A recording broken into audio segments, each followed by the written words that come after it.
Y vamos a poder transmitir hasta donde nos deje Movistar. Movistar, así es. Nuestro amigo, no sé cómo anda en España Movistar, pero acá anda como el tuje. Y monopolio, loco, monopolio allá, lo que ¿Sí? quieras.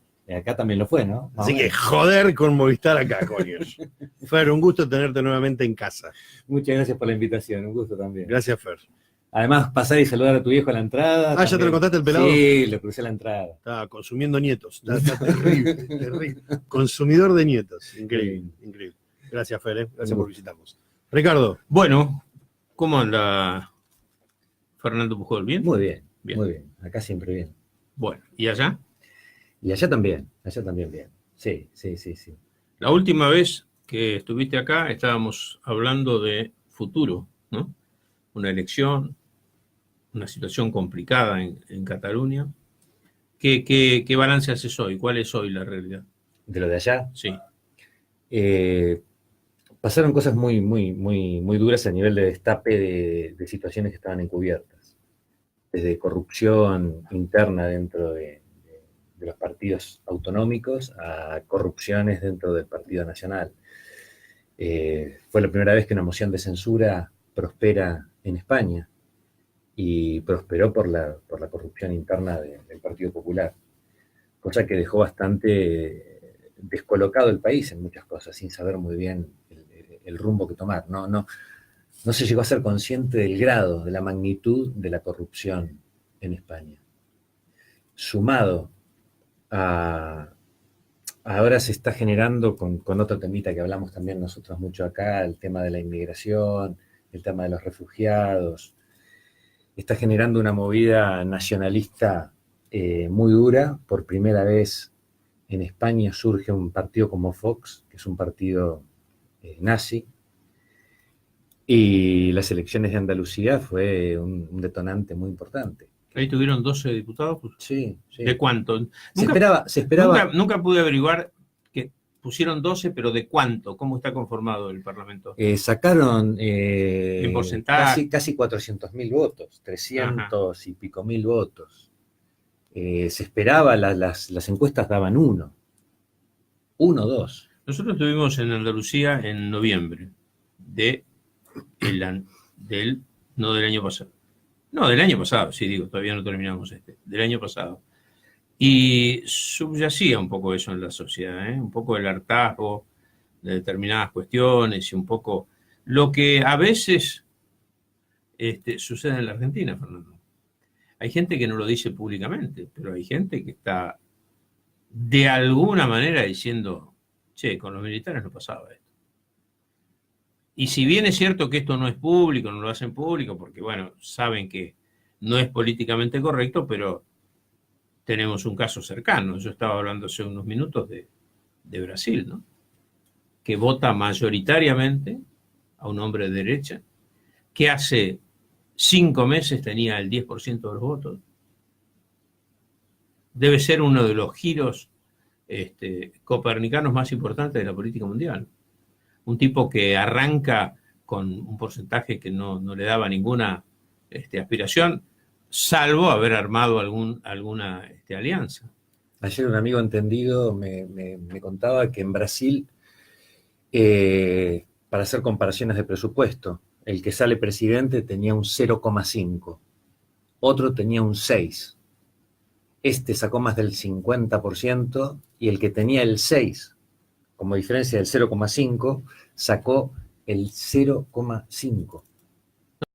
Una transformación total de los votos. Y bueno, y también hoy a la mañana lo escuchaba Gustavo Celé, que es un argentino que vive en San Pablo, que hace coberturas para varios medios de Argentina, decir que una encuesta muy reciente, el 75% de la población suscribe las medidas que anunció Bolsonaro, que son absolutamente duras. Por eso digo, el mundo está experimentando un cambio. Yo esto lo veía venir, pero no tan rápido. Es decir, yo no estimé que en Brasil, por supuesto, hay una situación política complicada porque está el principal líder preso y bueno, pero con esta contundencia ganar No estaba en los planes de nadie. Y esto que está ocurriendo en Europa, bueno, es evidente que ya hay varios países europeos que están con este problema, ¿no? Austria, Dinamarca, sí. Una parte de Italia. Sí, una parte muy importante de Italia. Sí, fue un cambio de paradigma en Italia también, en muchas cosas. Y viéndolo desde tu punto de vista, que vos que sos bastante cosmopolita, ¿no? ¿Dónde está el fundamento de esta reacción epidérmica tan fuerte de la gente? A mí me gusta mucho cuando vengo acá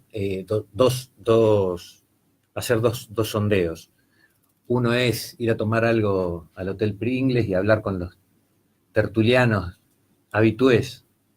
Y otra es hablar con los adolescentes, los pibes, a ver qué piensan los pibes, qué dicen. A mí una cosa que me sorprende mucho es la mentalidad de que la solución acá, esto lo dice mucho la gente del pueblo, la solución de acá es reducir el Estado. Hay que reducir el Estado. Reducimos el Estado y vamos a tener más posibilidades. El Estado nos oprime, el Estado...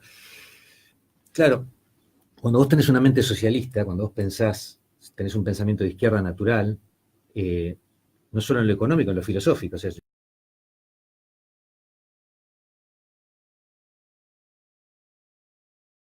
mandar muchos problemitas grandes. Pero en lo filosófico, el hecho de decir que la función del Estado es equiparar lo que naturalmente está desequilibrado, ¿no? Generar un equilibrio. Entonces, si vos reducís el Estado, ¿cómo haces ese equilibrio? Es imposible. Entonces, la problemática acá, yo veo que se plantea por la cuasi religiosidad en las posturas políticas. No existe un razonamiento. Estábamos hablando de un... ¿qué pasará en las próximas elecciones? Y entonces me decían, hay un 30 o 35% que es inamovible. ¿Qué quiere decir que es inamovible? Que son fanáticos religiosos.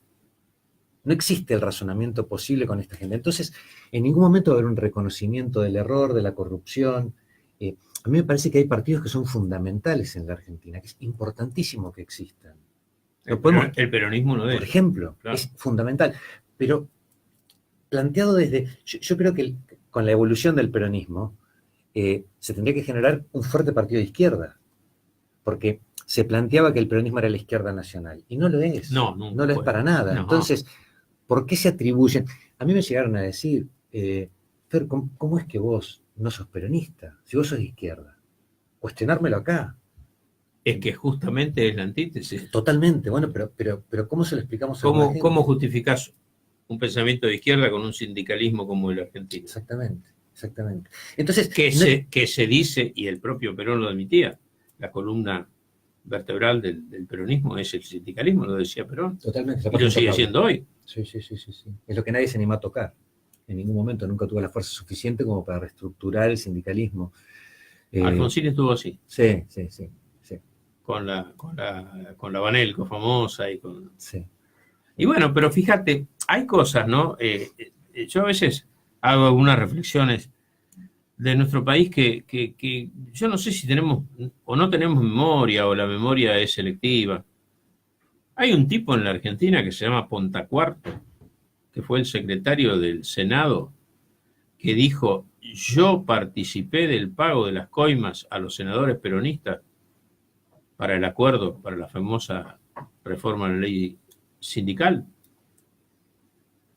Dio los nombres, dio las personas que cobraron, dio las personas que estaban presentes, dio quien lo acompañaron, precisó horas exactas, registradas además en el cuaderno de visita del Senado, y se autoinculpó, prescribió la causa. Un tipo que dice, yo hice tal cosa, compartida con tal, y dio todos los nombres. Eso fue en el gobierno de Fernando de la Rúa, no fue en el de Alfonsín, quiero hacer la salvedad. El temita de las prescripciones de las penas, más en delitos relacionados con cuestiones del Estado, funcionarios de Estado, políticos, son cosas ancestrales y que tendrían que modificarse, no puede existir la prescripción de la pena. en cantidad esto es fundamental, pero por ejemplo en delitos penales relacionados, violaciones, ¿cómo puede prescribir eso? En Andalucía fue un escándalo que saltaron casos de violación de curas y con cartas que enviaron al Papa, contestaciones y todo, y había prescrito la pena. ¿Cómo puede prescribir una violación de un cura con un nene? O sea, hay determinados temas legales que son Claro, pero justificaciones ancestrales. Claro, son tabúes en la sociedad. Hoy tiene el Papa tiene una movida fuerte, ¿no? Renunció el vocero norteamericano y la vocera española. Sí. Está teniendo problemas el Papa con los sectores más derechosos, ¿no? de la Iglesia. Sí.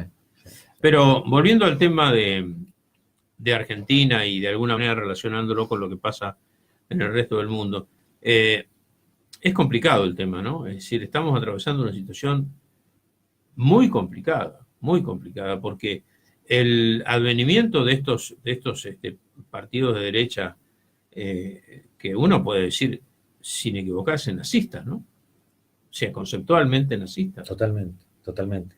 Uno de los planteos de discurso era de que solo tienen que quedar en Europa los nacidos en Europa, hijos de europeos.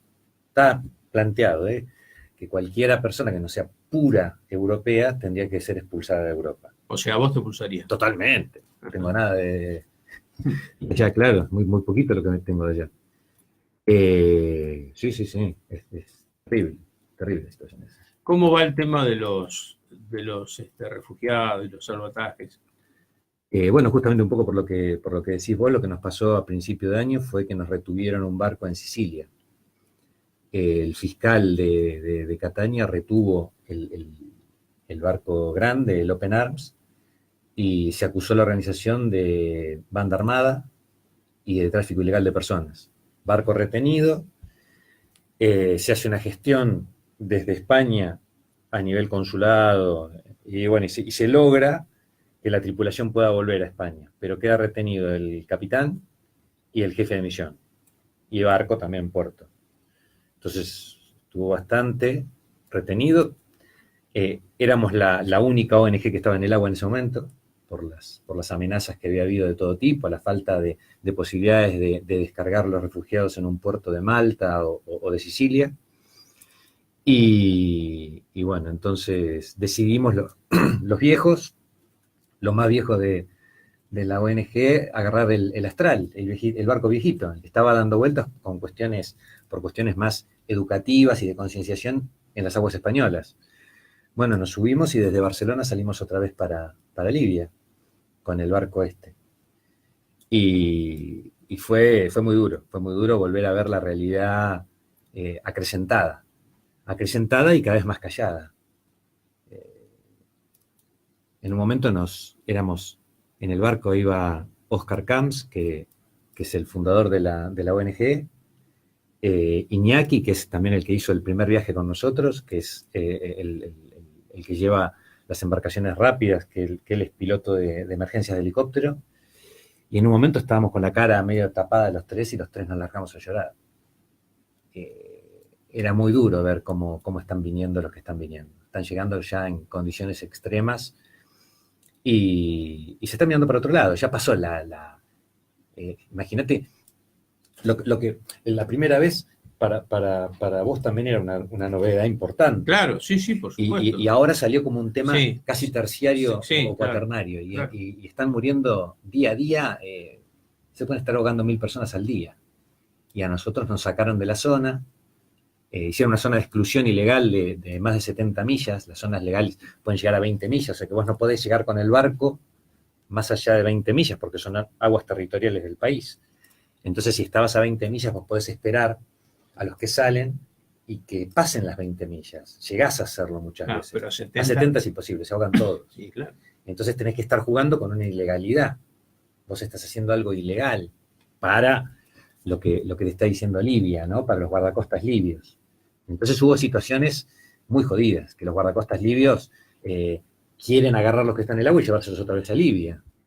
Los que están en Libia prefieren ahogarse y morirse antes que los lleven otra vez a la tortura, a la violación de la costa libia. Muy duro, muy duro, muy duro, y cómo se está utilizando por la derecha toda esta realidad. Porque Ahora, te salen callos, ¿no? De ver esa situación. ¿Cómo superás esa cuestión humana cuando vos ves a seres humanos reducidos a nada? ¿Cómo superás eso vos? no es muy superable. Tenés un soporte psicológico, tenés que hablar con estos profesionales, y espero que nunca te salgan callos. Espero que no nos salgan callos nunca con esto. Espero que sigamos llorando siempre, porque si no llegamos ante esta realidad, es que no te mueve nada. Creo que es lo que tiene que ser, es lo que mueve un poco a la gente a actuar, ver injusticias de un tamaño tan grande, descomunal. Además, cuando ves la realidad en números, que vos decís, aunque Europa permitiera el ingreso de toda la gente que quiere entrar, se modificarían parámetros económicos mínimos. Europa está envejeciendo, necesita esta sangre nueva, necesita este empuje. No es ya una cuestión de parámetros económicos de inmigración. A nivel humano necesita este tipo de migrante, y lo está rechazando.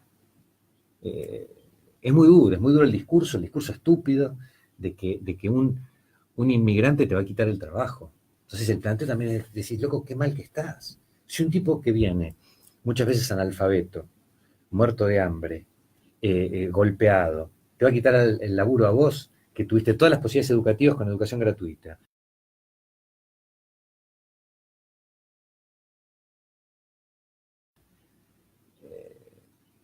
Es muy duro, muy duro. Espero que no nos agarren los callos con esto.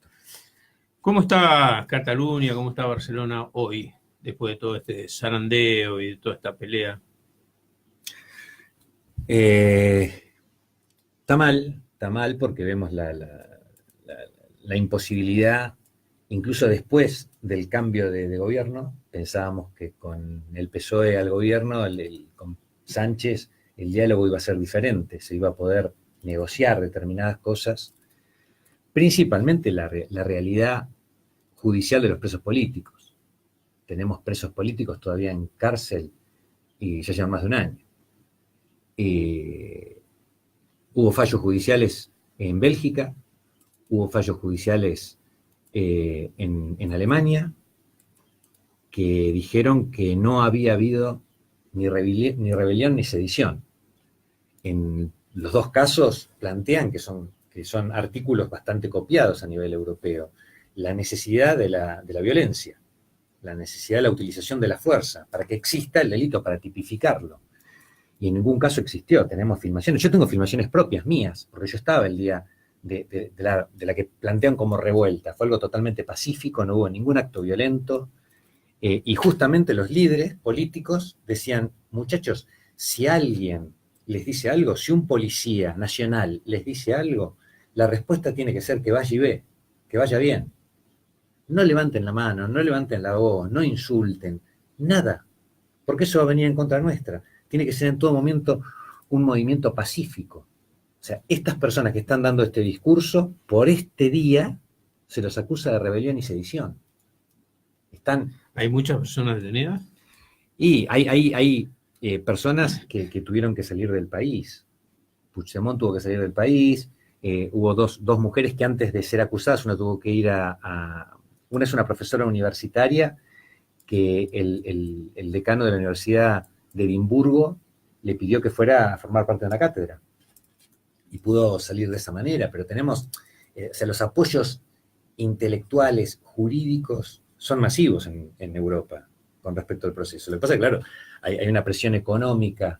Sí, no son parte de eso del poder real, digamos. Exactamente. Que es un poco también lo que estás hablando acá. Claro, una cosa es la intelectualidad jurídica y otra cosa es la presión que se ejerce sobre determinados sectores jurídicos oficiales.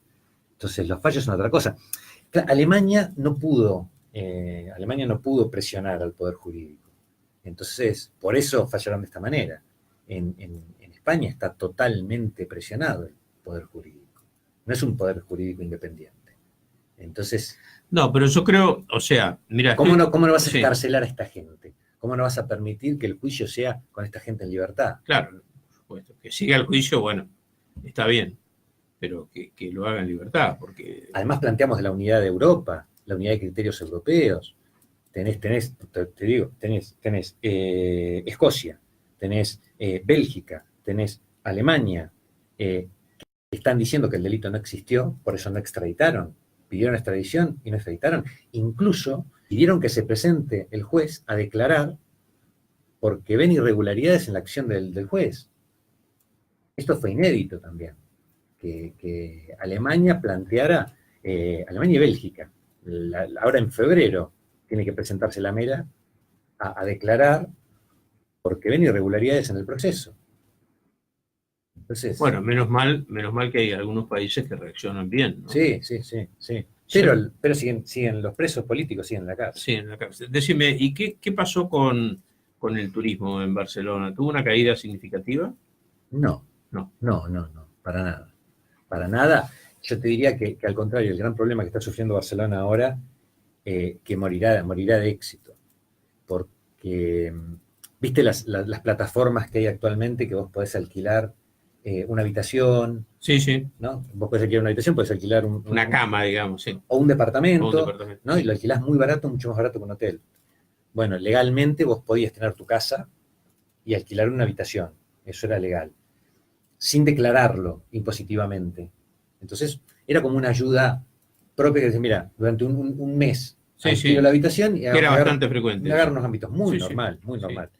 Bueno, actualmente grandes corporaciones están comprando edificios enteros para hacer esto, por estas plataformas. Entonces, claro, se genera una competencia muy bestia con los hoteles y lo que están generando es un aumento del precio inmobiliario. Están comprando departamentos que eran de uso particular y los están utilizando para... Mi hija que vive en Madrid me dice exactamente lo mismo Claro. de Madrid. Están expulsando a la juventud del centro de las grandes ciudades. Actualmente es imposible vivir en el centro de Barcelona si sos una persona con recursos ajustados. Una habitación te cuesta 500 euros. Una habitación, ¿eh? No te hablo de un piso. Una habitación. Vos alquilas una habitación que compartís con otra gente, el piso, y te cobran 500 euros. Y compartís el baño también. Compartís el baño, compartís la cocina, compartís todo. Tenés tu habitación y estas cosas. Es muy bestia lo que se está viviendo en eso. Tiene que haber un cambio de paradigma. Muy bien, en Madrid se prohibió esto. Entonces, los departamentos para eso son limitados, tienen que estar habilitados para el turismo, tienen que tener determinadas características edilicias que no molesten al resto de los vecinos. Y bueno, también se está generando un límite en las posibilidades de que las corporaciones compren edificios. Se dispara el precio inmobiliario de una manera descontrolada. Sí, de hecho el precio de los alquileres, me comentaba mi hija, que había subido notablemente en Madrid. Distinto era que sea en Alcalá de Henares, donde, bueno, todavía no había llegado eso. Sí. Pero que no haya llegado no quiere decir que no vaya a llegar, porque la expansión, indudablemente, hay como una cuestión de manejo de Carmena, ¿no?